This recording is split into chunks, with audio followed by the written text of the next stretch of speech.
David Weikart was the second of 4 children born into his family. His parents were social workers and teachers who highly regarded helping others, a quality that David took on as well. Weikart was born during the Great Depression and grew up during World War II, times in which the themes of poverty and suffering were an everyday occurrence. Weikart founded HighScope in the early 60s after working on a committee called the Perry Preschool Project. Their goal was to find what caused the academic underperformance of students in Michigan's poorest neighborhoods. They performed a study on 3- and 4-year-olds who were all demographically and academically considered equal. One group of the children participated in the HighScope program and the other group of children did not. After many years of following these children's progress, the study concluded that the children who participated in the HighScope program generally had superior educational and life outcomes versus the group that did not participate.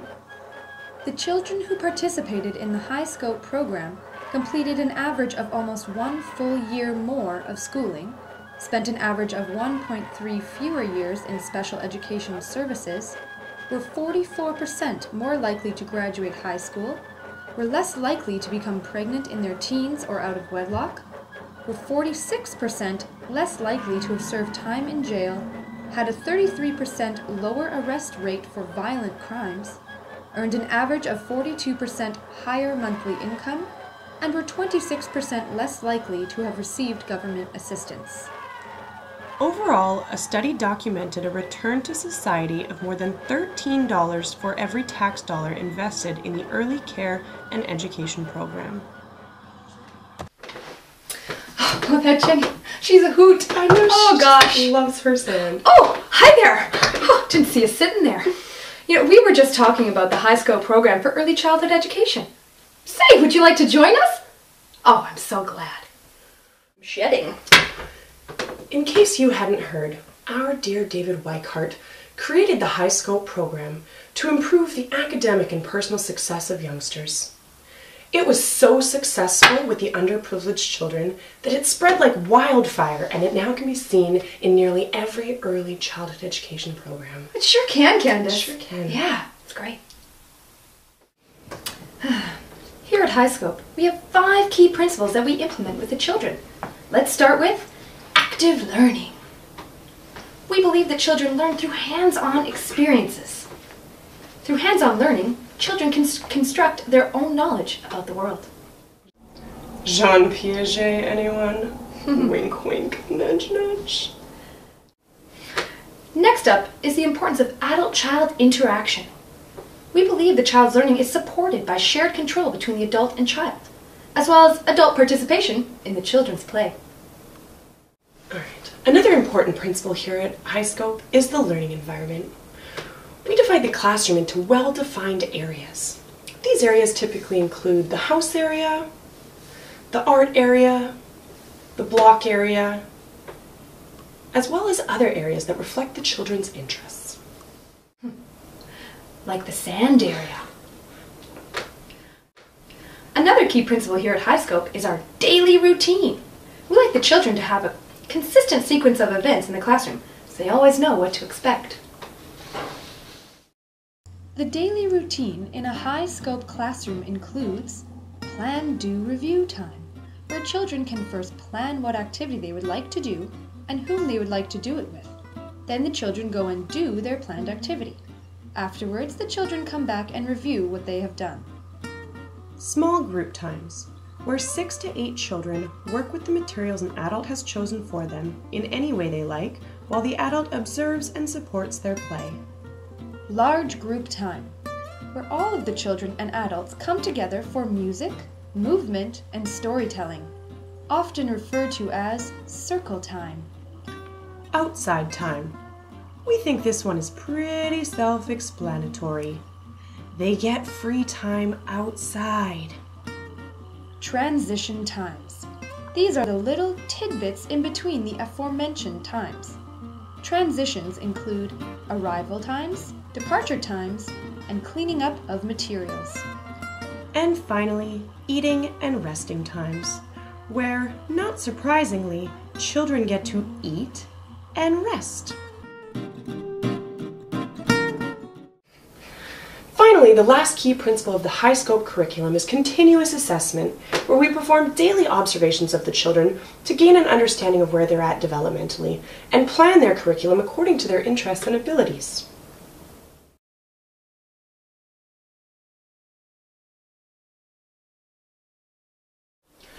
Conflicts happen in every early childhood education setting. They sure do.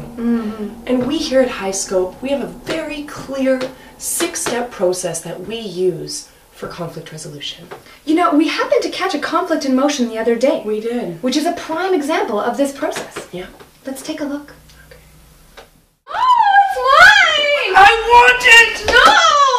No! What is going on here? I see that we're having a problem. Why don't we all have a seat on the floor and we can talk about what's going on? I notice that Jenny is looking very sad and that you're looking very angry. Jenny, can you tell me what happened? He's taking my bucket of sand and he hit me. And Timmy, can you tell me what happened? I want her sand. Okay, so what you're telling me is that Jenny had the sand first and you decided that you wanted to play with the sand also and you took it without asking? Is that right? Yeah. Yeah? Okay. So, how do you think we could resolve this problem about the sand? Timmy's supposed to ask when he wants to play with someone else's toys. I can play for 5 more minutes and then Timmy can have a turn. I don't want to wait 5 minutes. Okay, Timmy, how long do you think that you should wait while she's playing with the sand before you get a turn? 3 minutes. Okay, what do you think about that, Jenny? Do you think that you could play with the sand for 3 minutes and then we could let Timmy have a turn? Okay. Okay, so Jenny's going to play with the sand now, and in 3 minutes, we'll let Timmy have a turn, okay? Okay, Right. okay, right. Okay.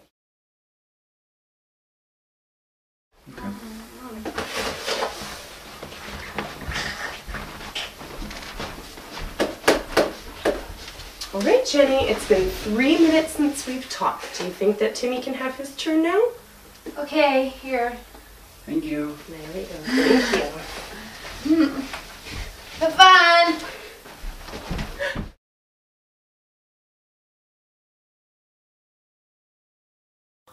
High Scope's 6 steps to conflict resolution. 1. Approach the situation calmly. Observe the situation, approach the children with a calm voice and sit them on the floor. Stop any harmful behavior if necessary. 2. Acknowledge each child's feelings. Describe the feelings you observe and the details of what you see. 3. Gather information. Ask open-ended questions, directing your questions to one child, then the other. 4. Restate the problem. Based on what the children say, clarify the problem and check your statement with the child. 5. Ask for ideas for solutions and choose one together. Encourage the children to talk to one another and offer solutions. When they decide on a solution, restate it and check that they agree. 6. Be prepared to give follow-up support. Sometimes solutions need clarifying or reminding as the children begin to play again.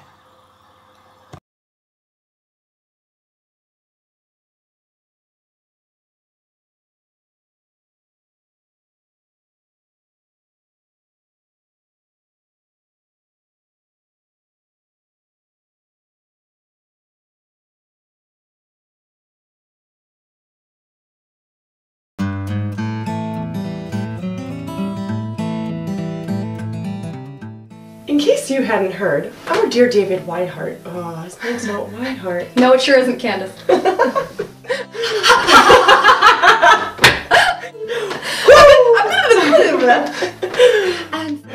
In case you hadn't heard, our dear David Whitehart, oh my god, why is his name Whitehart? Whitehart. It was such a success with the...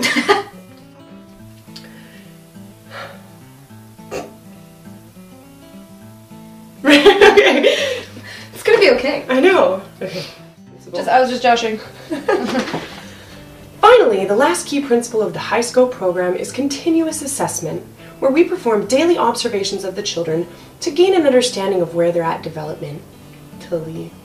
I can't put that in the blooper. Okay. Dear David Whitehart. We're gonna be here till 9. Yeah, just for this little name thing. Yeah. Boom. Got it.